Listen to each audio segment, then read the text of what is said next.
Mark Hunter, the sales hunter here, and I've got Will Frattini with ZoomInfo, and we're talking about prospecting. So, hey, welcome, Will. Thanks for having me, Mark. Will, I got a question for you. What are some of the mistakes that you see salespeople making when prospecting? There's a lot of different ways you can answer that question. I think one of the mistakes that we've talked about on our team recently, to have some humble pie about lessons learned, is we perhaps in the past have been a little too focused on getting that one person at the account on the phone, realizing that it's very hard to get into a good fit target account, for any company, not just for us at ZoomInfo.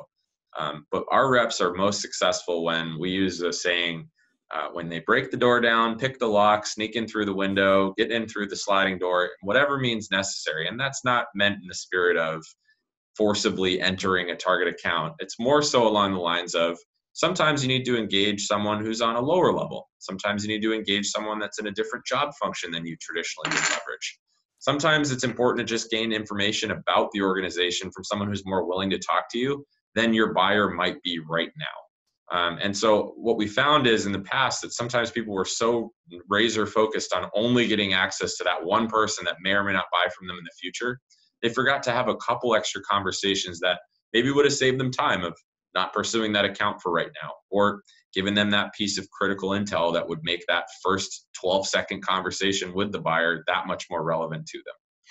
Yeah, you hit on something very key, because I see so many people just trying to get to that ultimate decision maker that they could never get to. And if they instead created kind of the circle of influence around them.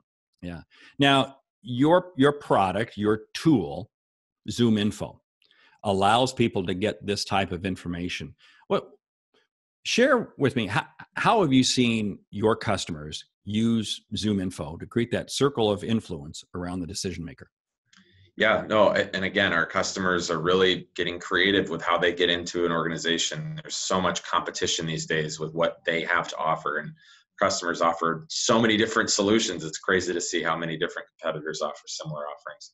So a lot of our customers, instead of just being focused on who's probably going to sign a contract if I get them on the phone, will do multifaceted approaches. They'll do targeted campaigns towards individual contributors that may or may not evangelize that message up to their boss. That could yield an inbound lead. They'll go after, like I said, a parallel job function that's relevant to their buyer, maybe works with them, isn't necessarily going to benefit from that solution, but could make a warmer introduction. And they go after the decision makers as well. You're 150% more likely to get someone on the phone with a direct dial, so they don't shy away from calling decision maker level contacts. The biggest difference for what makes those customers of ours so successful is they don't have only a couple people per account to go after using ZoomInfo. We have the best coverage of the target accounts that our customers look for. And so it allows them to really be creative and flexible, so they don't have to rely on, well, I can only call these 3 people, so I'm going to call them 1,000,000 times until they answer.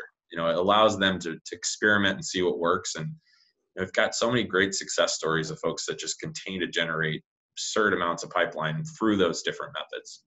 That is neat. Hey, we've been talking with Will Frattini, ZoomInfo, and I did write the book High Profit Prospecting. And I think this is so cool, because what ZoomInfo really allows us to do is really prospect more efficiently, more effectively. And at the end of the day, the most valuable asset we have is our time. So Will, hey, thanks for giving some of your time today. Thanks, Mark.